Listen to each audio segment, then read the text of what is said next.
لا إله إلا الله وحده لا شريك له وأشهد أن محمدًا عبده ورسوله يا أيها الذين آمنوا اتقوا الله حق تقاته ولا تموتن إلا وأنتم مسلمون أما بعد فإن خير الحديث كتاب الله وخير الهدي هدي محمد صلى الله عليه وسلم وشر الأمور محدثاتها وكل محدثة بدعة وكل بدعة ضلالة وكل ضلالة في النار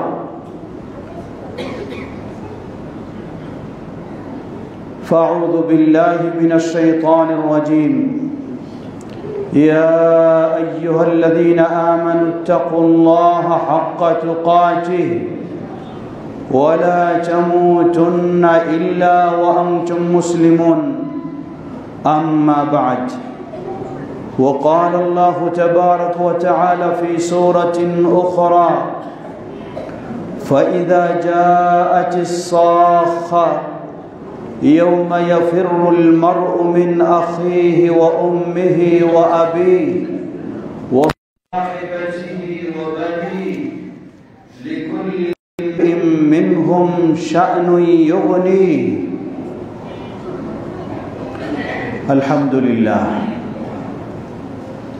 শুরুতে আবারও প্রশংসা জ্ঞাপন করছি সেই আল্লাহ সুবহানাহু ওয়া তাআলার, যার বিশেষ তৌফিকে আমরা তার দ্বীনের পথে চলার সুযোগ লাভ করেছি, যিনি আমাদেরকে তার দ্বীনের পথে কবুল করেছেন। তার এই প্রশংসা জ্ঞাপনার্থে বলি আলহামদুলিল্লাহ। অতঃপর অসংখ্য সালাত ও সালাম পেশ করছি প্রিয় রাসূল মুহাম্মদ সাল্লাল্লাহু আলাইহি ওয়াসাল্লাম, তার আসহাবে কেরাম, আহলে বাইত, শেষ দিবস পর্যন্ত তার প্রতিটি একনিষ্ঠ অনুসারীদের উপর। সমবেত মুসল্লিবৃন্দ, আল্লাহ সুবহানাহু ওয়া তাআলার তৌফিকে এবং আপনাদের বিশেষ দাওয়াতে, বিশেষ করে সম্মানিত মুতাওয়াল্লি সাহেবের স্মরণ করা এবং বারবার দাওয়াতে আবারও সুযোগ হয়েছে। ব্যস্ততার মধ্য দিয়েও আপনাদের মাঝে আপনাদের সাথে জমা করার যেই আল্লাহ সুযোগ করে দিয়েছেন, তার এই প্রশংসা জ্ঞাপনার্থে আবারও বলি আলহামদুলিল্লাহ। সমবেত মুসল্লিবৃন্দ, আজকে একটি বিষয় নিয়ে কথা বলতে চাই। আমাকে বলা হয়েছিল কোন বিষয় নিয়ে কথা বলবো। আমি বলেছিলাম যে মানুষের বা বান্দার হক বা অধিকার। আজকে সত্যি আমরা যদি লক্ষ্য করি আমাদের অবস্থা, ওপর থেকে নিচ পর্যন্ত কে কাকে কিভাবে অধিকার বঞ্চিত করবে, কে কার হক নষ্ট করবে, কে কাকে পিছনে ফেলবে, কে কাকে চেয়ার থেকে উঠাবে, কে কাকে গদি থেকে সরাবে, ন্যায় অন্যায় আমরা বুঝি না। আমরা বুঝি শুধু আমার স্বার্থ হাসিল করা। মনে রাখবেন, আজকে আপনারা অনেক জনবল, আপনার অনেক সম্পদ, আপনার অনেক ক্ষমতা, আপনার অনেক শক্তি, আপনার অনেক যুক্তি, আপনার অনেক কৌশল, এমন একদিন আপনাকে দাঁড়াতে হবে। আল্লাহ বলছেন فَإِذَا جَاءَتِ الصَّاخَّةُ يَوْمَ يَفِرُّ الْمَرْءُ مِنْ أَخِيهِ وَأُمِّهِ وَأَبِيهِ وَصَاحِبَتِهِ وَبَنِيهِ لِكُلِّ امْرِئٍ مِّنْهُمْ شَأْنٌ يُغْنِيهِ فَإِذَا جَاءَتِ الصَّاخَّةُ কিয়ামতের মুহূর্ত যখন ঘনিয়ে আসবে, আপনার অনেক জনবল রয়েছে, অনেক ভাই রয়েছে, আপনার মা রয়েছে, আপনার বাবা রয়েছে, আপনার জীবন সঙ্গিনী রয়েছে, আপনার সন্তান রয়েছে। ইয়াউমা ইয়াফিরুল মারউ মিন আখি, ভাইয়ের কথা ভুলে যাবে, মায়ের কথা ভুলে যাবে, বাবার কথা ভুলে যাবে, জীবন সঙ্গিনীর কথা ভুলে যাবে, কলিজার টুকরা ছেলে মেয়ে সন্তানের কথা ভুলে যাবে। লিকুল্লি ইমরিইন মিনহুম শা'নুন ইউগনি, সবাই আপন আপন চিন্তায় ব্যস্ত হবে। কি করেছি আল্লাহর কাছে জবাব দিতে হবে, উপায় নেই। কেউ ফোন করে আমাকে মুক্ত করতে পারবে না, কেউ হুমকি দিয়ে আমাকে দূর করতে পারবে না, কেউ কোনোভাবে ওকালিত করে আমাকে শাস্তি কমাতে পারবে না। জবাব দিতেই হবে আল্লাহর কাছে, উপায় নেই কোনো। এমন পরিস্থিতি সকলেরই হবে, চাই আলেম বলুন, চাই সাধারণ মানুষ বলুন। আলেম হলেই তার জুলুম করা বৈধ হয়ে যাবে, আর সাধারণ মানুষ হলে তার জুলুম করা হারাম হবে। ইসলাম এটা নয়। ইসলাম সকলের জন্য সমান, আলহামদুলিল্লাহ। সাধারণ মানুষেরও জুলুম করা অন্যায়, একজন আলেমেরও জুলুম করা অন্যায়, এটাই ইসলাম। আল্লাহ রাসূল সাল্লাল্লাহু আলাইহি ওয়াসাল্লাম জীবনের শেষ মুহূর্ত, মাত্র 5 দিন বাকি, সেই বুধবার বাকি কবরস্থান, সেই বুধবার উহুদ, যেখানে উহুদ প্রান্তে 70 জন সাহাবী শাহাদাত বরণ করেছেন, তাদের কবর জিয়ারত করলেন। জিয়ারত করে তাদের জন্য এমনভাবে দোয়া করলেন, বিদায় নিলেন, মনে হয় যেন আর কোনো দিন উহুদের এই শহীদদের কবরের কাছে আর যাওয়ার সুযোগ হবে না। সেই দিনেই মসজিদে নববীতে এসে মেম্বারে তিনি বসলেন, বসে বক্তব্য রাখলেন, হৃদয় বিদারক বক্তব্য। জোহরের সালাতের সময় হয়ে গেল, সালাত আদায় করলেন, আবার মেম্বারে বসলেন, শরীর খুব দুর্বল, দাঁড়িয়ে থাকার মতো শক্তি নেই। আবার মেম্বারে দাঁড়িয়ে তিনি নিজেকে উপস্থাপন করলেন, বললেন, আমি এখনো বেঁচে রয়েছি। কারো প্রতি যদি আমি অন্যায় করে থাকি, কাউকে যদি কথা দিয়ে জুলুম করে থাকি, কারো যদি সম্পদ অন্যায়ভাবে হরণ করে থাকি, কাউকে যদি ব্যথা দিয়ে থাকি, কাউকে যদি কষ্ট দিয়ে থাকি, আমি এখনো বেঁচে রয়েছি। আমার কাছে তোমরা প্রতিশোধ নিয়ে নাও। আল্লাহু আকবার। আমার কাছে তোমরা বদলা নিয়ে নাও, কারণ বদলা দেওয়ার সুযোগ রয়েছে আজকে, সুযোগ হবে না কালকে। কিয়ামতের মাঠে কোনো সুযোগ হবে না। সুতরাং এখনই সুযোগ তোমরা নিয়ে নাও। সুবহানাল্লাহ। নবী মুহাম্মদ সাল্লাল্লাহু আলাইহি ওয়াসাল্লাম, তার চেয়ে ভালো মানুষ আর কে হতে পারে? তার চেয়ে ইমানদার আর কে হতে পারে? তার চেয়ে আমানতদার আর কে হতে পারে? তার চেয়ে আল্লাহ ভীরু আর কে হতে পারে? সেই ব্যক্তি যদি নিজেকে আখিরাতে মুক্ত করার জন্য দুনিয়ার জীবনে এভাবেই তিনি বিদায় নিতে চান, তাহলে আমাদেরকে কতটুকু চেষ্টা করা দরকার, আমাদেরকে কতটুকু সতর্ক হওয়া দরকার। আল্লাহ আমাদের সকলকে সতর্ক হওয়ার তৌফিক দান করুন। লক্ষ্য করুন, আল্লাহ রাসূল সাল্লাল্লাহু আলাইহি ওয়াসাল্লাম কত কঠিনভাবে বলেছেন। হাদিস সহিহ মুসলিমের হাদিস, আবু উমামা আল-বাহিলি রাদিয়াল্লাহু তাআলা আনহু তিনি বলেন, قال رسول الله صلى الله عليه وسلم من اقتطع حق امرئ مسلم بيمينه فقد أوجب الله له النار وحرم عليه الجنة. فقال له رجل وإن كان شيئا يسيرا يا رسول الله؟ قال وإن قضيبا من آراك. رواه মুসলিম। আল্লাহ রাসূল সাল্লাল্লাহু আলাইহি ওয়াসাল্লাম বললেন, জেনে রাখো, কোনো ব্যক্তি যদি অন্য কোনো মুসলিমের অধিকার হক থেকে মিথ্যা কসমের মাধ্যমে হরণ করে নেয় কিছু, ফাকাদ আওজাবাল্লাহু লাহু আন-নার, তাহলে যিনি মিথ্যা কসমের মাধ্যমে কারো অধিকার নষ্ট করবে, আল্লাহ তার জন্য জাহান্নামকে ওয়াজিব করে দেন। ওয়া হাররামা আলাইহিল জান্নাহ, এবং তার জন্য জান্নাতকে হারাম করে দেন।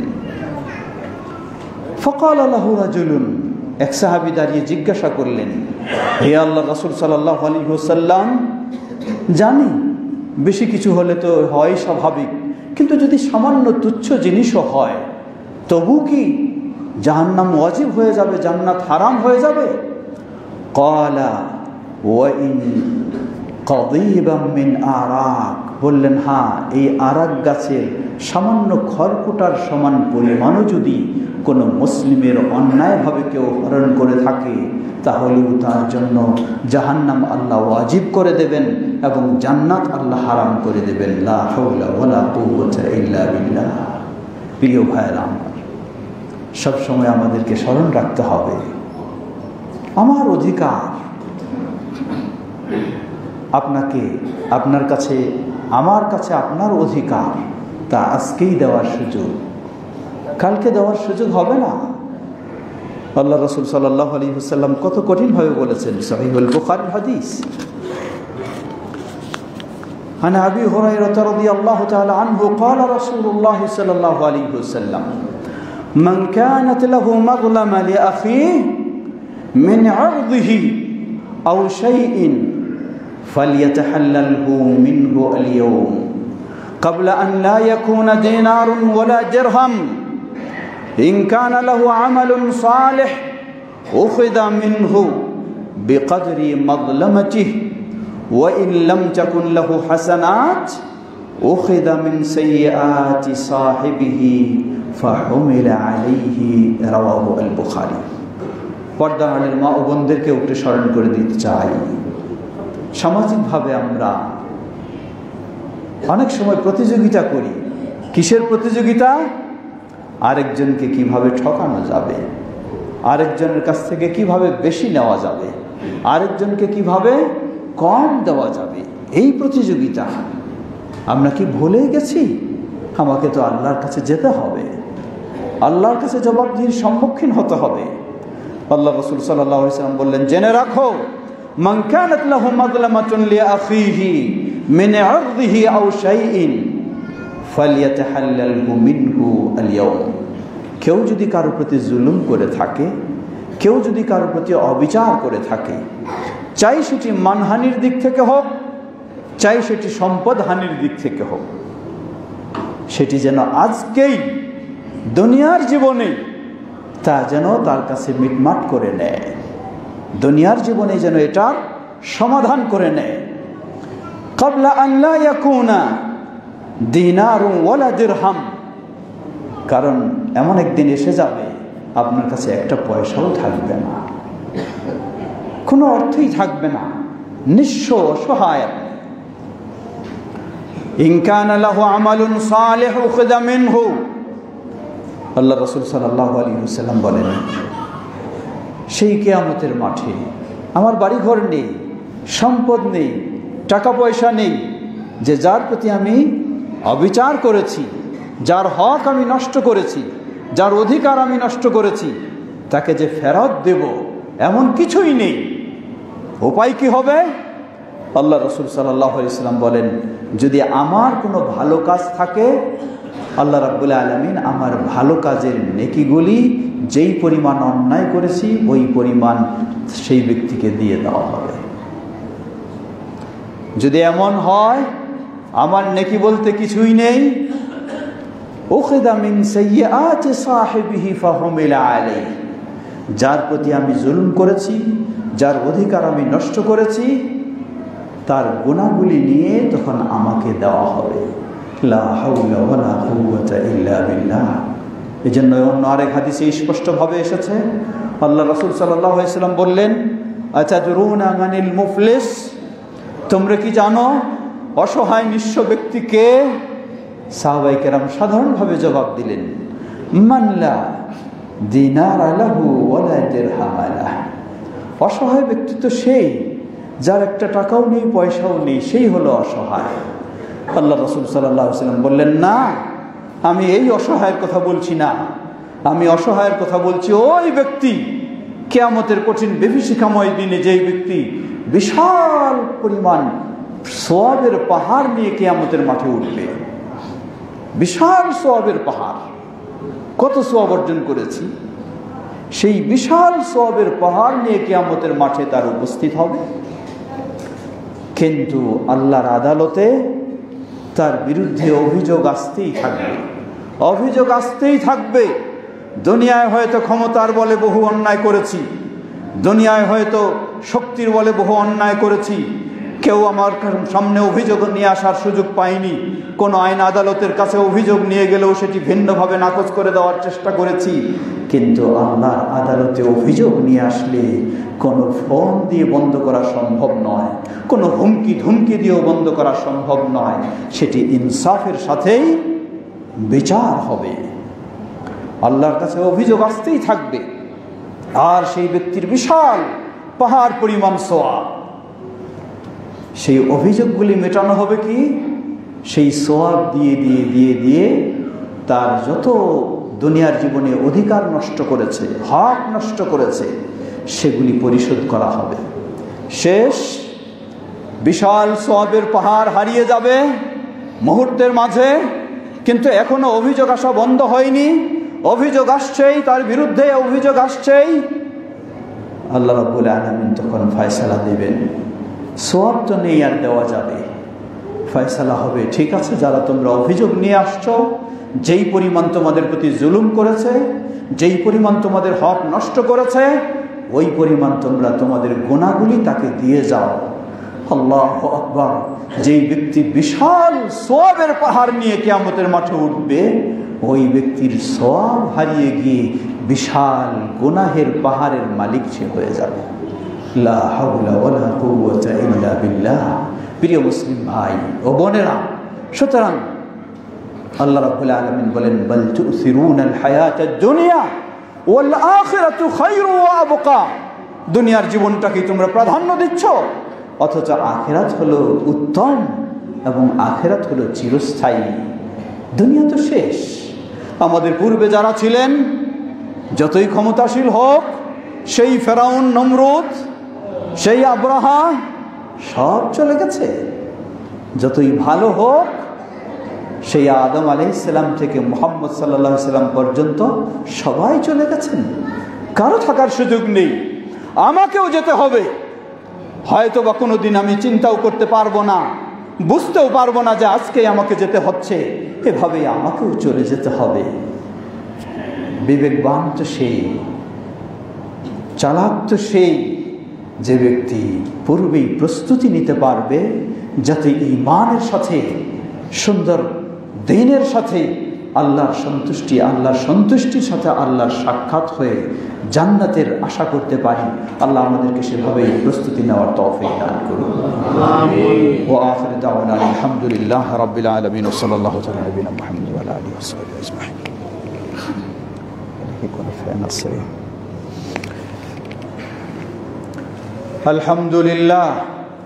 আলহামদুলিল্লাহি রাব্বিল আলামিন والصلاة والسلام على عبد الله ورسوله نبينا محمد وعلى آله وصحبه أجمعين أما بعد। সমবেত মুসলিমবৃন্দ, ফিরে আসি আবার বান্দার অধিকার কোন কোন দিক থেকে রয়েছে আমরা একটু জানার চেষ্টা করি। বান্দার অধিকার, হক্কুল ইবাদ, বান্দার অধিকার প্রথমে বলবো আল্লাহর কাছে, অতঃপর বলবো মানুষের কাছে। আল্লাহর কাছে কি অধিকার? আমাকে সৃষ্টি করেছেন কে? আল্লাহ। কেউ জবাব দিবেন না। খুতবার সময় এভাবে ইমাম খতিব প্রশ্ন করবে আর সবাই জবাব দিবে, এটি খুতবার সময় চলবে না। যদি কোনো ব্যক্তিকে বিশেষ জিজ্ঞাসা করে সেটি আলাদা জিনিস, কিন্তু নরমাল ওয়াজ মাহফিলের মতো এখানে কথা বলার সুযোগ নেই, খতিবেরও সুযোগ নেই, আর শ্রোতাদেরও সুযোগ নেই। সৃষ্টি করেছেন কে? সেই আল্লাহ। তিনি স্রষ্টা, তিনি জীবিত রেখেছেন, তিনি সুস্থ রেখেছেন। তার জমিনে চলছি, তার আকাশের নিচে চলছি, তার বাতাসেই শ্বাস প্রশ্বাস গ্রহণ করছি। সুবহানাল্লাহ, সুবহানাল্লাহ। লক্ষ্য করুন, চিকিৎসা বিজ্ঞানীগণ বলছেন একজন মানুষ 24 ঘন্টায় লক্ষাধিকবার সে মৃত্যুর সম্মুখীন হয়। কেমনে? আমার শ্বাস একবার বের হওয়ার পর আর যদি ভিতরে না ঢোকে, আল্লাহ যদি আর ঢুকতে না দেন, তাহলে আর আমার বেঁচে থাকা সম্ভব নয়। আল্লাহ ঢোকার সুযোগ দিচ্ছেন, তাই আমি এই শ্বাস প্রশ্বাস নেওয়ার মাধ্যমে বেঁচে আছি। তাহলে যেই আল্লাহ আমার সব কিছু দিয়েছেন, সেই আল্লাহর অধিকার তো আমার কাছে রয়েছে। কি অধিকার? আইয়াবুদুহু ওয়ালা ইউশরিকু বিহি শাইআ। এই বান্দা শুধু ইবাদত করবে একমাত্র আল্লাহ, ওয়ালা ইউশরিকু বিহি শাইআ, কোনোভাবেই কারো আল্লাহর সাথে কাউকে শরীক করবে না। এটি হলো আল্লাহর অধিকার বান্দার কাছে। উল্টা প্রশ্ন আসতে পারে, তাহলে বান্দার কি অধিকার রয়েছে আল্লাহর কাছে? জবাব, এটি শুধু প্রশ্ন নয়। হাদিস সহিহুল বুখারী, প্রসিদ্ধ সাহাবী মুআয বিন জাবাল রাদিয়াল্লাহু আনহু রাসূল সাল্লাল্লাহু আলাইহি ওয়াসাল্লামের পিছনে এক গাধার উপরে চড়ে আছেন, সওয়ারি করে যাচ্ছেন। আল্লাহ রাসূল সাল্লাল্লাহু মুআয বিন জাবাল রাদিয়াল্লাহু আনহুকে জিজ্ঞাসা করলেন, ইয়া মুআয, আতাদরি মা হাক্কুল্লাহি আলাল ইবাদ ওয়া মা হাক্কুল ইবাদি আলাল্লাহ? হে মুআয, তুমি কি জানো বান্দার উপরে আল্লাহর কি অধিকার রয়েছে, আবার আল্লাহর কাছে বান্দার কি অধিকার রয়েছে? মুআয বিন জাবাল রাদিয়াল্লাহু আনহু বললেন, আল্লাহু ওয়া রাসূলুহু আ'লাম। আল্লাহ এবং তার রাসূলই ভালো জানেন, আমার জ্ঞান নেই, আমি জানি না।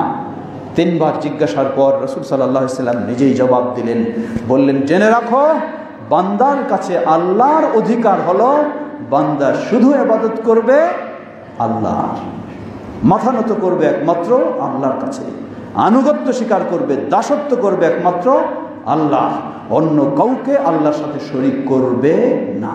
এটি হলো আহলুল হাদিসদের কথা, যে আমরা ইবাদত করব শুধু আল্লাহ, কখনো আল্লাহর সাথে শিরকে লিপ্ত হব না। উল্টা বিষয়, তাহলে এখন এই বান্দার অধিকার আবার আল্লাহর কাছে কি রয়েছে? বললেন, আল্লা ইউআযিবা মান লা ইউশরিকা বিহি শাইআ। এই বান্দার অধিকার আল্লাহর কাছে হলো, যেই বান্দা আল্লাহর সাথে শিরকে লিপ্ত হবে না, আল্লাহ ওই বান্দাকে শাস্তি দিবেন না। সুবহানাল্লাহ। এটি হলো বান্দার অধিকার আল্লাহর কাছে। আমরা যেন আল্লাহর অধিকার সঠিক আদায় করার মাধ্যমে এবং আমাদের অধিকার আল্লাহর কাছে লাভ করতে পারি, আখিরাতের জীবনে শাস্তি মুক্ত হতে পারি, শান্তি লাভ করতে পারি। আল্লাহ আমাদের জন্য সেটি কবুল করে নেন। ফিরে আসি, বান্দার অধিকার বান্দার কাছে। এক বান্দা আরেক বান্দার কাছে কি অধিকার? এ মর্মে অসংখ্য বর্ণনা এসেছে কোরআন এবং সুন্নায়। আল্লাহ রাসূল সাল্লাল্লাহু আলাইহি ওয়াসাল্লাম থেকে সহিহুল বুখারী ও মুসলিমে হাদিস এসেছে। যেমন প্রসিদ্ধ সাহাবী আবু হুরায়রা রাদিয়াল্লাহু আনহু বলেন, রাসূলুল্লাহ সাল্লাল্লাহু আলাইহি ওয়াসাল্লাম বলছেন, হাক্কুল মুসলিমি আলাল মুসলিমি সিত্তাতুন। একজন মুসলিম আরেকজন মুসলিম উভয়ের মাঝে অধিকার হলো 6টি অধিকার। কি 6টি অধিকার? লক্ষ্য করুন, ইসলাম সুবহানাল্লাহ কত গুরুত্ব দিয়েছে মানুষের জীবন সুন্দরভাবে চলার জন্য। বলেন 6টি অধিকার। কি 6টি অধিকার? ইদা লাকিয়াহু ফাসাল্লামা আলাইহি। একজন মুসলিম আরেকজন মুসলিমের সাথে সাক্ষাৎ হলেই কোনো কথা নাই, ডাইরেক্ট বলবে আসসালামু আলাইকুম। সুবহানাল্লাহ, কি মুসলিমের অবস্থা দেখুন। আল্লাহ রাসূল সাল্লাল্লাহু আলাইহি ওয়াসাল্লাম বললেন, জেনে রাখো কেউ জান্নাতে প্রবেশ করতে পারবে না যতক্ষণ না পরস্পরে একে অপরকে ভালোবাসবে, যতক্ষণ না ঈমান আনবে। আর ঈমানও আনতে পারবে না যতক্ষণ না পরস্পরে একে অপরকে ভালোবাসবে। আমি কি তোমাদেরকে সংবাদ দেব না এমন একটি বিষয়ের কথা, যখন তোমরা সেই কাজ করবে পরস্পরের মাঝে ভালোবাসাও তৈরি হবে, ঈমানও সুন্দর হবে, এর মাধ্যমে তোমরা জান্নাতে যেতে পারবে। বললেন, বলুন। বললেন, ইফশাউস সালাম, সালামের বিস্তার ঘটানো। একজন মুসলিম আরেকজন মুসলিমের অধিকার তো রয়েছেই, উপরন্তু একজন আরেকজনের মাঝে সালামের বিস্তার ঘটাটা হলো ভালোবাসার তৈরি হওয়ার একটা মাধ্যম, আর এর মাধ্যমে ঈমান সুন্দর হবে, এর মাধ্যমে জান্নাত নিশ্চিত হবে ইনশাআল্লাহ। আজকে সালাম দিতে অনেক সময় আমরা লজ্জা পাই। এই সালামের অধিকার নরমালি একজন মুসলিম আরেকজন মুসলিমকে দেবে। সালাম মানে কি? সালাম মানে হলো আমি আপনার জন্য শান্তির দোয়া করছি, আপনার জন্য রহমতের দোয়া করছি, আপনার জন্য বরকতের দোয়া করছি। তাহলে এই সালাম একজন মুসলিম আরেকজন মুসলিমকে তো দেবেই, উপরন্তু নিজের ব্যক্তিরা সেখানে আরো বেশি দেবে। কিন্তু আমরা উল্টা হয়ে গেছি। আমি অন্যের বাবাকে সালাম দেই, নিজের বাবাকে সালাম দিতে লজ্জা বোধ করি। হ্যাঁ, অন্যের বাবাকে সালাম দিই কিন্তু নিজের বাবাকে সালাম দিতে লজ্জা বোধ করি। অথবা বাবা হিসাবে অন্য মানুষকে ছেলেকে সালাম দিই কিন্তু নিজের ছেলেদেরকে সালাম দিতে লজ্জা বোধ করি।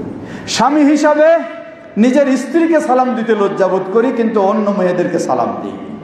অথবা স্ত্রী হিসাবে অন্য পুরুষদেরকে সালাম দিতে অসুবিধা হয় না কিন্তু নিজের স্বামীকে সালাম দিতে লজ্জা বোধ করি। কেমন এটি? এটি সম্পূর্ণ উল্টা। এক হলো মুসলিম হিসাবে অধিকার আপনি নষ্ট করলেন, দ্বিতীয় হলো নিজেকেই, নিজের মানুষকে, প্রিয় মানুষগুলিকেও আপনি আল্লাহর শান্তি থেকে, রহমত থেকে, বরকত থেকে বঞ্চিত করলেন। লক্ষ্য করুন অন্য একটি হাদিস আনাস রাদিয়াল্লাহু আনহু বর্ণনা করছেন।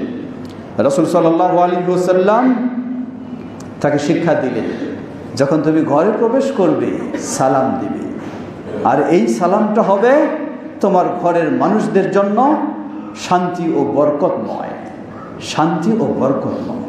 তাহলে লক্ষ্য করুন আজকে আমরা কেমন পর্যায়ে চলে গেছি। এটি হলো সবারই হওয়া উচিত। আমি অন্যের ঘরে গেলে, ঢুকলে সালাম দিয়ে ঢুকছি, কিন্তু নিজের বাড়িতে যখন ঢুকি কয়জন সালাম দিয়ে ঢুকি? অধিকাংশই না। কেন না? লজ্জাবোধ করি, সংকোচ করি, আর নিজের বাড়িতে আবার সালাম দিতে হবে। আপনি কি বুঝেছেন, খেয়াল করেছেন? আল্লাহ রাসূল সাল্লাল্লাহু আলাইহি ওয়াসাল্লাম বললেন, তোমার ঘরে তুমি ঢুকবে, সালাম দিবে, এটি হলো তোমার ঘরের মানুষদের জন্য রহমত ও বরকত শুরু। সুবহানাল্লাহ। তাহলে আমি কি চাই না আমার ঘরের মানুষদের জন্য রহমত বরকত হবে? অবশ্যই চাই, কিন্তু সঠিক আমল আমাদের না থাকার কারণে আমরা লজ্জা করি নিজের বাড়িতে, নিজের ঘরে ঢুকলে সালাম দিতে। এটি কখনোই হওয়া উচিত নয়। তাই আমরা একজন মুসলিমের অধিকার হিসাবে তো দিবই, নিজেদের বাড়িতে নিজের মানুষদেরকেও অবশ্যই ঘরে প্রবেশ করার সময় সালাম দিব। এটি হলো ইসলামের বিধান এবং এটি হলো আপনার পরিবারের সদস্যদের আপনার কাছেও অধিকার। দ্বিতীয় আরেকটি গুরুত্বপূর্ণ বিষয় লক্ষ্য করুন, সালামের পূর্ণতা কি? খুতবার সময় সীমাবদ্ধ হিসাবে যতটুকু সম্ভব আমরা আলোচনা রাখব। সালামের পূর্ণতা হলো মুসাফা। আল্লাহ রাসূল সাল্লাল্লাহু আলাইহি ওয়াসাল্লাম বলেন, একজন মুসলিম আরেকজন মুসলিমের সাথে সাক্ষাৎ হবে, সালাম দেবে, সালাম দেওয়ার পরে মুসাফা করবে। মুসাফা কয় হাতে? মুসাফা দুই হাতে, চার হাতে নয়। খেয়াল করবেন, বুঝতে ভুল করবেন না। মুসাফা দুই হাতে, মানে আমার এক হাত আপনার এক হাত। চার হাতে নয়, মানে আমার দুই হাত আপনার দুই হাত, চার হাতে নয়। হাদিস, তিরমিজির হাদিস, হাদিস সহিহ। সাহাবী এসে জিজ্ঞাসা করলেন, হে আল্লাহ রাসূল সাল্লাল্লাহু আলাইহি ওয়াসাল্লাম, আমি যদি আমার একজন মুসলিম ভাইয়ের সাথে সাক্ষাৎ হয় কি করব? আমি কি তার জন্য মাথা নত করব? বললেন না। তাহলে কি করব? তাকে কি আমি জড়িয়ে ধরব? বললেন না। তাহলে কি করব? বললেন একজন তার ইয়াখুযু বিয়াদিহি, তার একটা হাত ধরবে, ওয়া ইউসাফিহুহু, এবং একজন আরেকজনে এক এক হাত করে দুই হাতে মুসাফা করবে। এটি বিধান। তো এই মুসাফার মর্যাদা কি? হাদিস সহিহ। আল্লাহ রাসূল সাল্লাল্লাহু আলাইহি ওয়াসাল্লাম বলেন, যখন দুজন মুসলিম পরস্পরে মুসাফা করবে, তাদের দুই হাত পৃথক হওয়ার পূর্বেই আল্লাহ তাদের গুনাহগুলিকে ক্ষমা করে দেন। সুবহানাল্লাহ, কি বিশাল বিষয়! এটি ওই পাশ্চাত্যের হ্যান্ডশেক নয়, এটি হলো মুসাফা, ইসলামী শরীয়তের একটি গুরুত্বপূর্ণ ইবাদত, এবং এই ইবাদত পালনের মাধ্যমে আপনার আমার গুনাহগুলি আল্লাহ মাফ করে দেবেন। এখন একটু ভাবুন, আমার গ্রামের একজন মানুষের সাথে দেখা হয়, সালাম দেই, মুসাফা করি, কিন্তু আমার বাবার সাথে দেখা হয়, হয়তো খুব কষ্ট করে সালামটা দেই, কিন্তু কি করি না? মুসাফা করি না। কেন? সংকোচ করি, লজ্জা পাই। লা হাওলা ওয়ালা কুওয়াতা ইল্লা বিল্লাহ। ইসলাম কত সুন্দর ব্যবস্থা দিয়েছে। অন্য মানুষের সাথে হাত দিয়ে মুসাফা করলে যেমন পৃথক হওয়ার পূর্বেই দুজনের গুনাহগুলি মাফ হয়, আমি যদি আমার বাবার সাথে মুসাফা করি, আমি যদি আমার ছেলের সাথে মুসাফা করি, আমি যদি আমার ভাইয়ের সাথে মুসাফা করি, আমি যদি আমার বোনের সাথে মুসাফা করি, আমি যদি আমার মায়ের সাথে মুসাফা করি, আমি যদি আমার স্ত্রীর সাথে মুসাফা করি, এই ইবাদত এটি একটি সেই হিসাবে, তাহলে আমার স্ত্রীর সাথেও সালামের পরে মুসাফা করার পরে উভয়ে পৃথক হওয়ার পূর্বে উভয়ের গুনাহগুলি আল্লাহ ক্ষমা করে দেবেন। সুবহানাল্লাহ। একইভাবে মায়ের সাথে।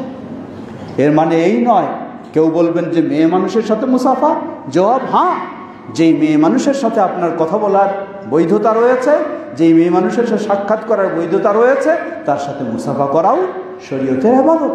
সেই মেয়ে মানুষটাকে আমার মা, আমার স্ত্রী, আমার নিজের বোন, আমার মেয়ে, এই জাতীয় মেয়েদের সাথে আপনি সালাম দেবেন, মুসাফা করবেন, অন্য কোনো মেয়ের সাথে নয়। তাহলে বিষয়টা কি দাঁড়াবে? এক হলো সালামের মাধ্যমে তো বরকত রহমত ছেটে লাভ হবে। দ্বিতীয়, উভয়ের মাঝে মুসাফা পৃথক হওয়ার আগেই আল্লাহ সুবহানাহু ওয়া তাআলা স্বামী স্ত্রী উভয়ের গুনাহগুলিকে ক্ষমা করে দেবেন, বাবা মা উভয়ের গুনাহগুলিকে ক্ষমা করে দেবেন, ছেলে সন্তান উভয়ের গুনাহগুলিকে ক্ষমা করে দেবেন। সুবহানাল্লাহ। এটি হলো ইসলামের বিষয়। দীর্ঘ আলোচনায় যাওয়ার সুযোগ নেই। দ্বিতীয় অধিকার কি? ওয়া ইযা দাআকা ফাআজিবহু। দ্বিতীয় অধিকার হলো এক মুসলিম আরেক মুসলিমকে যদি দাওয়াত দেয় তাহলে সেই দাওয়াত গ্রহণ করা ওয়াজিব। দাওয়াত গ্রহণ করা ওয়াজিব মানে কি? এর অর্থ আবার বুঝবেন না আপনি একটা অনুষ্ঠান করেছেন, যেই অনুষ্ঠানে গান বাজনা রং তামাশা সব কিছুই রেখেছেন, কোনোটাই বাদ দেননি। আপনি এসে দাওয়াত দিলেন আমাকে, আমি গেলাম না, বললেন যে ইসলামে মুসলিমের অধিকার হলে একজন আরেকজনকে দাওয়াত দিলে দাওয়াত কবুল করা ওয়াজিব, আর এখানে দাওয়াত কবুল করলেন না উনি আমার, তাহলে একটা ওয়াজিব তরক করলেন না? সুন্দর বুঝ। হাদিস সহিহুল বুখারী, নবী সাল্লাল্লাহু আলাইহি ওয়াসাল্লামকে দাওয়াত দিলেন তার মেয়ে ফাতেমা রাদিয়াল্লাহু আনহা, বাইরের কোনো মানুষ নয়, মেয়ে ফাতেমা রাদিয়াল্লাহু আনহা দাওয়াত দিলেন। বাসায় দাওয়াত দিয়েছেন।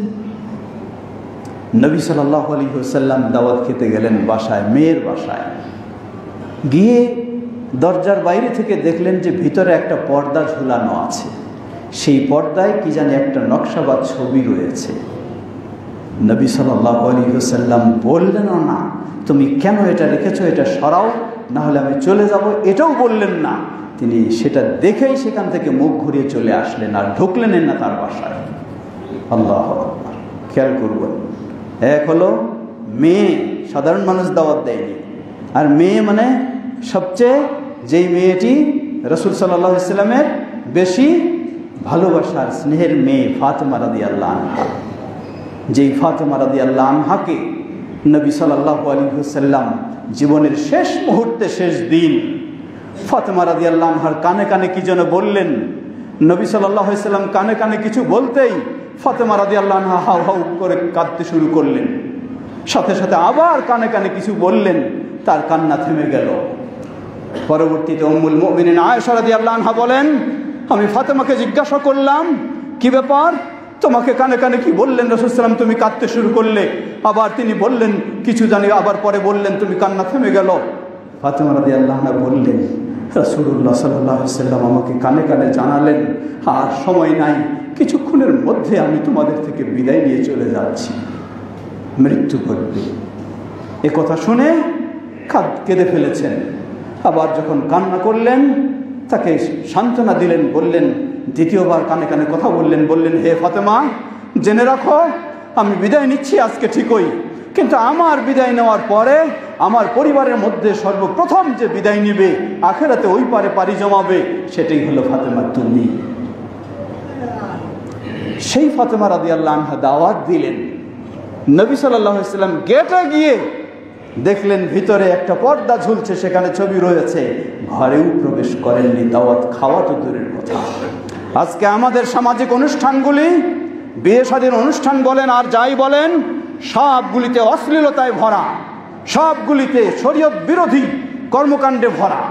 নারী পুরুষ দেধারসে অবাধে চলাফেরা করে, মনে হয় যেন আমাদের মেয়ে মানুষেরা যারা সালাত আদায় করে, যারা অন্য সময় পর্দা উপরে চলে, এই বিয়ের অনুষ্ঠানে, এই জাতীয় অনুষ্ঠানগুলি হলে মেয়েরা যেন সেখানে অর্ধ উলঙ্গ হয়ে নিজের প্রদর্শনীর জন্য সেখানে গিয়ে থাকে। লা হাওলা ওয়ালা কুওয়াতা ইল্লা বিল্লাহ। কোনো মুসলিমের জন্য এমন অনুষ্ঠান আয়োজন করাও হালাল নয়, এবং কোনো মুসলিমের এমন অনুষ্ঠানে যাওয়াও হালাল নয়। এই ধরনের নারী পুরুষের অবাধের অনুষ্ঠান আয়োজন করা মুসলিমের জন্য হারাম, এবং এই ধরনের অনুষ্ঠানে দাওয়াত পেলে আপনার জন্য যাওয়াও হারাম। ফিরে আসি তৃতীয় বিষয়, ওয়াইজাস্তান সাহাকা ফানসাহু। তৃতীয় অধিকার, মুসলিম এর অধিকার, তৃতীয় অধিকার, আপনার কাছে কেউ যদি ভালো কিছু কল্যাণকর উপদেশ চায়, তাহলে আপনার কর্তব্য হলো তাকে কল্যাণকর উপদেশ দেওয়া। অনেক সময় আমরা কি করি, কেউ বিপদে পড়ে যদি আমার কাছে কিছু ভালো পরামর্শ চাইতে আসে, আমরা এই বিপদের সুযোগটা ব্যবহার করে তাকে আরো বেশি বিপদের ফেলানোর চেষ্টা করি। লা হাওলা ওয়ালা কুওয়াতা ইল্লা বিল্লাহ। এটি মুসলিমের অধিকার আপনি খেয়ানত করলেন। এই অধিকার খেয়ানতের জন্য আল্লাহর কাছে আপনাকে জবাব দিতে হবে। হতে পারে ওই বেচারা বেকায়দায় পড়েছে, নিরুপায়, অসহায় হয়ে সে আরো বিপদগ্রস্ত হলেও আপনাকে কিছু বলতে পারছে না, কিন্তু আল্লাহর কাছে আপনাকে জবাব দিতে হবে। সাহাবীদের অবস্থা দেখুন কি ছিল। সহিহুল বুখারীর হাদিস, প্রসিদ্ধ একজন সাহাবী জারির বিন আব্দুল্লাহ আল বাজালি রাদিয়াল্লাহু তাআলা আনহু, এই সাহাবী তিনি আল্লাহ রাসূল সাল্লাল্লাহু আলাইহি সাল্লামের কাছে বাইআত করেছেন। তিনি বলছেন, বায়াতু রাসূলুল্লাহ সাল্লাল্লাহু আলাইহি সাল্লাম আলা ইকামিস সালাহ ওয়া ইতাইজ যাকাত ওয়া নুসহি লিকুল্লি মুসলিমিন। আমি রাসূল সাল্লামের কাছে হাতে হাত রেখে ওয়াদাবদ্ধ হয়েছি। কিসের ওয়াদাবদ্ধ হয়েছি? আমি সালাত কায়েম করব। ওয়াদাবদ্ধ হয়েছি আমি যাকাত দেব। ওয়াদাবদ্ধ হয়েছি আমি মুসলিম এর কল্যাণকামী হব, কখনো কোনো মুসলিমের অকল্যাণকামী হব না। মুসলিমের কল্যাণকামী হওয়া, সুবহানাল্লাহ। এই সাহাবী লক্ষ্য করুন কি অবস্থা আর আমাদের কি অবস্থা। এই সাহাবী বাজারে গেলেন একদিন একটা ঘোড়া কেনার জন্য। ঘোড়া কিনতে গেলেন, এটি কাহিনী শুধু নয়, বাস্তব বিষয়। ঘোড়া কিনতে গেলেন, তিনি ক্রেতা। বিক্রেতাকে জিজ্ঞাসা করলেন, ভাই তোমার ঘোড়ার দাম কত? তিনি বললেন যে আমার ঘোড়ার দাম হলো 6 দিরহাম। সাহাবী তিনি ঘোড়াটা আবার দেখলেন, দেখার পরে বললেন, ভাই তোমার ঘোড়ার দাম 6 দিরহাম নয়, এটা উপযুক্ত দাম হবে 8 দিরহাম। সুবহানাল্লাহ। দেখুন তিনি আরো বাড়াই দিলেন। আর আমরা এটা এটা এটা দোষ খুঁজে খুঁজে বেকায়দায় ফেলে তাকে অর্ধেক দামে বা আরো কম দামে কেমনে নেওয়া যায় সেই চিন্তা। তো ভালো, বিক্রেতা বলছেন যে চাইলাম 6 দিরহাম, তিনি নিজ থেকে দিচ্ছেন আমাকে 8 দিরহাম, তো ভালো কথা। আবার 8 দিরহাম একমত হলেন। হওয়ার পরে তিনি আবার ঘোড়া দেখলেন, দেখার পরে বললেন, ভাই আপনার এই ঘোড়ার দাম 8 দিরহাম হলে কম হয়ে যায়, এর দাম হবে 10 দিরহাম। আশ্চর্য, তিনি তো বিক্রেতা আরো খুশি, আরো বেশি পেলেন। আবার দেখলেন, দেখার পরে বললেন, ভাই সত্যি আপনার এই ঘোড়া 10 দিরহাম দিয়েও যদি আমি কিনি তাহলে আপনি ক্ষতিগ্রস্ত হবেন, এর প্রকৃত দাম হবে 12 দিরহাম। সুবহানাল্লাহ। তিনি 12 দিরহাম দিয়ে কিনলেন। কেনার পর বিক্রেতা একটু আদবের সাথে প্রশ্ন করলেন যে, ভাই আমি আপনার কাছে চেয়েছি 6 দিরহাম, আপনি তা না কম আরো না দিয়ে 6 দিরহামে তো রাজি হলেন, এরপরে 8, তারপরে 10, তারপর 12 আপনি দিয়ে কিনলেন, কারণটা কি একটু বলবেন আমাকে দয়া করে? তিনি বললেন, জেনে রাখো আমি আল্লাহ রাসূল সাল্লাল্লাহু আলাইহি ওয়াসাল্লামের সাথে ওয়াদাবদ্ধ হয়েছি, আমার দ্বারা যেন কোনো মুসলিম কখনো ক্ষতিগ্রস্ত না হয়, কোনো মুসলিমের যেন অকল্যাণ না হয়। আমি সেই ওয়াদাবদ্ধ হওয়ার কারণে তোমার ঘোড়াকে আমি দেখলাম এটি 12 দিরহামের উপযুক্ত। যদি 12 দিরহাম আমি না দেই, তুমি না চাইলেও যদি আমি না দেই, তাহলে তোমাকে যেন ক্ষতিগ্রস্ত করব। তা আমি রাসূলের কাছে সেই ওয়াদার কারণে তোমার ঘোড়ার দাম আমি আজকে 12 দিয়ে আমি তোমার কাছ থেকে কিনলাম। সুবহানাল্লাহ। কি আদর্শ, কি মানুষ তারা! পৃথিবীর সেরা আদর্শের মানুষ ছিলেন তারা। তারাই হলেন আমাদের মডেল। আর আজকে আমরা কিছু কিনতে গেলে বিক্রেতাকে যত ঠগানো যায়, আবার বিক্রেতাও চিন্তা করে ক্রেতাকে যত ঠগানো যায়, সেটাই নাকি আমাদের চালাকি। লা হাওলা ওয়ালা কুওয়াতা ইল্লা বিল্লাহ। তাই আল্লাহ রাসূল সাল্লাল্লাহু আলাইহি ওয়াসাল্লাম বললেন, তৃতীয় অধিকার হলো, কোনো মুসলিম যদি আপনার কাছে কিছু কল্যাণকর উপদেশ চায়, কল্যাণকর কিছু চায়, তাহলে আপনাকে তার কল্যাণকর কিছু উপদেশ হওয়া বা সহযোগিতা সব কিছু করা অধিকার, এটি অধিকার মুসলিম সব। ওয়াইদা আতাশা ফাহামিদাল্লাহ ফাশাম্মাতাহু। চতুর্থ অধিকার হলো, কোনো মুসলিম যদি হাঁচি দেয়, সুবহানাল্লাহ, ইসলাম কি বিষয়গুলি শিক্ষা দিয়েছেন দেখুন, কি অধিকার দেয়।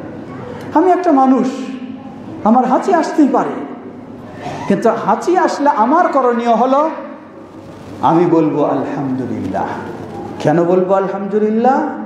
চিকিৎসকগণ বলেন যে মানুষের স্বাভাবিক অবস্থায় যখন বিভিন্ন রোগ জীবাণু তার নাক দিয়ে প্রবেশ করার সুযোগ নেয়, ঠিক আল্লাহ সুবহানাহু ওয়া তাআলা ভিতর থেকে একটা প্রতিরোধ করে ওই রোগটাকে ঠেলে বাইরে বের করে দেয়, এটাই হলো হাঁচি। সুবহানাল্লাহ। তো হাঁচি মানে যে রোগটা আমার ভিতরে প্রবেশ করতে চাচ্ছিল, আল্লাহ আমার রোগটাকে বের করে দিলেন। তাই আমি হাঁচি দেওয়ার সাথে সাথে বলবো আলহামদুলিল্লাহ, আল্লাহর প্রশংসা। আল্লাহ রাসূল সাল্লাল্লাহু আলাইহি সাল্লাম বললেন, আমি মুসলিম, হাঁচি দিয়ে আমি আলহামদুলিল্লাহ বললাম, আপনি যখনই শুনলেন, আপনাকেও আমার অধিকার, আপনি আমার জন্য আবার দোয়া করবেন। আপনি বলবেন ইয়ারহামুকাল্লাহ। আপনি যখন বলবেন যে আল্লাহ আপনাকে রহম করুন, সুবহানাল্লাহ, আপনি আমার জন্য এই দোয়া করবেন। আবার আপনি যখন আমার জন্য এই দোয়া করলেন, আমি হাঁচি দাতা, আমার আরেকটি দায়িত্ব হয়ে গেল আপনার জন্য দোয়া করব। ইয়াহদিকুমুল্লাহ ওয়া ইউসলিহু বালাকুম। আল্লাহ আপনাকে সঠিক দিনের উপর, হেদায়েতের উপর রাখুন, আপনার সব কাজগুলি আল্লাহ সুন্দর করে দিন। সুবহানাল্লাহ। ইসলাম কি অধিকার দিয়েছে, কিভাবে মানুষ একজন আরেকজনের সবসময় প্রতিটি মুহূর্ত শুধু কল্যাণ কামনা করবে, কল্যাণের শিক্ষা দেবে, এটি হলো ইসলাম। পঞ্চম, ওয়াইদা মারিদা ফাউদহু। মানুষ আমরা সবসময় সুস্থ থাকবো এমন নয়, কেউ কখনো অসুস্থ হব, কেউ কখনো সুস্থ হব, এটাই স্বাভাবিক অবস্থা। কিন্তু ইসলাম কিভাবে আমাদের বিষয়টি লক্ষ্য করেছে, লক্ষ্য করুন আল্লাহ কিভাবে ব্যবস্থা করে দিয়েছেন। আল্লাহ রাসূল সাল্লাল্লাহু আলাইহি সাল্লাম বলেন, মুসলিমের অধিকার, পঞ্চম অধিকার হলো, যখন কেউ অসুস্থ হবে, আরেক মুসলিমের দায়িত্ব হলো তাকে একটু খোঁজ খবর নিতে যাবে, দেখতে যাবে। এটি হলো এক দায়িত্ব, একটা নিতেই হবে, এটা আমার দায়িত্ব, আপনার অধিকার, আমার কাছে পাওনা এটা। কিন্তু এই পাওনা যখন আমি আদায় করব, অন্য আরেক হাদিসে এসেছে, আল্লাহ রাসূল সাল্লাল্লাহু আলাইহি সাল্লাম বলেন, কোনো মুসলিম আরেকজন অসুস্থ মুসলিমকে যদি দেখতে যায়, অন্য কোনো উদ্দেশ্য নয়, খালি অসুস্থ হিসেবে তার খোঁজ খবর নিতে যাবে, সে বাবা দেখতে যাবে। যদি কোনো সকালবেলায় কোনো ব্যক্তি অসুস্থ মুসলিমকে দেখতে যায় সকালবেলায়, তাহলে ওই সকাল থেকে সন্ধ্যা পর্যন্ত ওই ব্যক্তির জন্য 70,000 ফেরেশতা দোয়া করতে থাকে। সুবহানাল্লাহ, হাদিস সহিহ। আবার কোনো সন্ধ্যায় যদি এক মুসলিম আর এক অসুস্থ মুসলিমকে দেখতে যায়, আমাদের সমাজে আজকে এই ঘরে অসুস্থ, কালকে ওই ঘরে অসুস্থ, পরশুদিন ওই ঘরে অসুস্থ, স্বাভাবিক এটা হয়। কিন্তু এই জিনিসটা আপনি একটুখানি খোঁজ নিতে যাবেন, ইসলাম এটা দায়িত্বও দিয়েছে আপনাকে। আপনি শুধু খালি দেখতে যাবেন, দেখতে গেলেই ওই সন্ধ্যায় গেছেন, সেই সন্ধ্যা থেকে সকাল পর্যন্ত 70,000 ফেরেশতা আপনার জন্য দোয়া করতে থাকবে। সুবহানাল্লাহ। অপরদিকে নিয়ম হলো, অসুস্থ ব্যক্তিকে দেখতে যাবেন, দেখতে গিয়ে আপনি কি বলবেন? বলবেন লা বা'সা তাহুর ইনশাআল্লাহ। আপনি তার জন্য বলবেন লা বা'সা তাহুর ইনশাআল্লাহ, কোনো সমস্যা নেই, কোনো সমস্যা নেই, আল্লাহ পরিচ্ছন্ন করে দেবেন, পবিত্র করে দেবেন, রোগ মুক্ত করে দেবেন ইনশাআল্লাহ। এই কথাটা একজন মানুষ, অসুস্থ মানুষের কাছে গিয়ে যদি বলা হয়, তাহলে যেন তার সাহস একটু বেড়ে যায়, মানসিকভাবে সে অনেকটা প্রফুল্লতা অনুভব করে।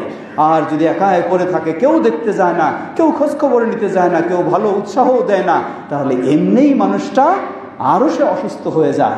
ইসলাম সুবহানাল্লাহ কিভাবে আমাদের এই বিধান দিয়েছেন। সর্বশেষ, ওয়াইদা মাতা ফাআতবাহু। কোনো মানুষ ছিল আমাদের সাথে, বিদায় নিয়ে চলে গেছে, এই মৃত্যু মানুষটি বিদায় নিয়ে গেলে জীবদ্দশায় যেমন আমাদের অধিকার রয়েছে একে অপরের, মৃত্যুর পরেও মৃত্যুর পরে আমাদের দায়িত্ব হলো, আমার কাছে তার অধিকার হলো, আমি তার জানাজার সালাতে অংশগ্রহণ করব। দ্বিতীয়, তার দাফনেও সম্ভব অনুযায়ী অংশগ্রহণ করব। রাসূলুল্লাহ সাল্লাল্লাহু আলাইহি ওয়াসাল্লাম বলেন, একজন মুসলিম যদি আরেকজন মুসলিমের জানাজায় অংশগ্রহণ করে, ফালাহু কিরাত, তাহলে তার জন্য 1 কিরাত সওয়াব। 1 কিরাত কি? 1 কিরাত হলো সেই জাবালে উহুদ, অর্থাৎ সেই উহুদ পাহাড়ের সমান সে সওয়াব লাভ করবে। সুবহানাল্লাহ। উহুদ পাহাড় কতটুকু? উহুদ পাহাড়ের আয়তনটাই হলো 8 কিলোমিটার। এই 8 কিলোমিটার হলো এই পাহাড়ের চতুর্দিকের পরিধিটা, আয়তনটা। আর আল্লাহ রাসূল সাল্লাল্লাহু আলাইহি ওয়াসাল্লাম বলছেন, একজন মুসলিম যদি আরেকজন মুসলিমের জানাজায় অংশগ্রহণ করে, তাহলে এই কারণে আল্লাহ তাকে 1 উহুদ পাহাড়ের সমান তাকে সওয়াব দান করবেন। সুবহানাল্লাহ। আবার বললেন, যদি সে জানাজার পরে দাফনেও অংশগ্রহণ করতে পারে, তাহলে আল্লাহ সুবহানাহু ওয়া তাআলা তাকে আরেক কিরাত, মানে 2 কিরাত, 2 উহুদের সমান সওয়াব দান করবেন। সুবহানাল্লাহ। এক হলো দায়িত্ব, আরেক হলো এই বিশাল সওয়াব। সমবেত মুসলিমবৃন্দ, ছোট্ট করে স্মরণ করে দিতে চাই, সময় যেহেতু দীর্ঘ হয়ে গেছে। দাফনে অংশগ্রহণ করা মানে কি? জানাজায় অংশগ্রহণ করা মানে জানাজার সালাতে পড়বেন আপনি। দাফনে অংশগ্রহণ করা মানে আমরা বুঝে থাকি যে আমাকে কবরে মাটি দিতেই হবে, না, এটি দাফনে অংশগ্রহণ করার অর্থ নয়। দাফনে অংশগ্রহণ করার অর্থ হলো, যতক্ষণ না দাফনের কাজ শেষ হয় ততক্ষণ আপনি সেখানে অবস্থান করবেন। এটি হলো দাফনের অংশ। আপনি মাটি দিতে পারলে ভালো, আলহামদুলিল্লাহ। যদি নাও দিতে পারেন, কারণ উদাহরণস্বরূপ একজন মারা গেছে, সেখানে হয়তো 5-7 হাজার মানুষ গিয়ে অংশগ্রহণ করেছে। 5-7 হাজার মানুষ তো ওই কবরে গিয়ে, ছোট্ট কবরে গিয়ে মাটি দেওয়া সম্ভব নয়। তাহলে কি এই লোকেরা দাফনের কোনো সওয়াব পাবে না? জবাব হ্যাঁ, পাবে। দাফনের বিষয়টি হচ্ছে, যতক্ষণ না মাটির কাজ, দাফনের কাজ সমাধান হয়, ততক্ষণ সেখানে অবস্থান করলেই আপনি দাফনের সওয়াব লাভ করবেন ইনশাআল্লাহ। আল্লাহু তাআলা আ'লাম। আল্লাহ রাব্বুল আলামিন এভাবে একজন মুসলিম আরেকজন মুসলিমের সেই সামাজিক অধিকার রেখেছেন, ব্যক্তিগত অধিকার রয়েছে, স্বামী স্ত্রীর অধিকার রয়েছে, বাবা সন্তানের অধিকার রয়েছে, মা সন্তানের অধিকার রয়েছে, প্রতিবেশীর অধিকার রয়েছে। অধিকার কত দিক থেকে রয়েছে, আমরা যেন আল্লাহকে ভয় করে সব দিকের অধিকারগুলির ক্ষেত্রে যত্নশীল হতে পারি। দুনিয়ার জীবনটা এভাবেই যদি অতিবাহিত করতে পারি, তাহলেই আখিরাতের জীবনটি হবে আমাদের জন্য সহজ। আল্লাহ আমাদের সকলের জন্য সেটি সহজ করে দিন। বিশেষ করে সবচেয়ে বড় অধিকার হলো ঈমানের অধিকার। একজন আরেকজনকে পরস্পরে ঈমানের বিষয়ে আমরা উদ্বুদ্ধ করব, একজন আরেকজনকে নামাজি বানানোর চেষ্টা করব, একজন আরেকজনকে দ্বীনের পথে নিয়ে আসার চেষ্টা করব। এটি হলো সবচেয়ে বড় অধিকার এবং সবচেয়ে বড় মর্যাদার বিষয়। আর আহলুল হাদিস হিসাবে আমরা সবাই অবশ্যই তাওহীদ ও সুন্নাহর পথে একজন আরেকজনকে আহ্বান জানানোর, সহযোগিতা দেওয়ার চেষ্টা করব। আল্লাহ আমাদের সবাইকে সে তৌফিক দান করুন। ইবাদাল্লাহ রাহমাকুমুল্লাহ। اللهم صل على محمد وعلى آل محمد كما صليت على إبراهيم وعلى آل إبراهيم إنك حميد مجيد. اللهم بارك على محمد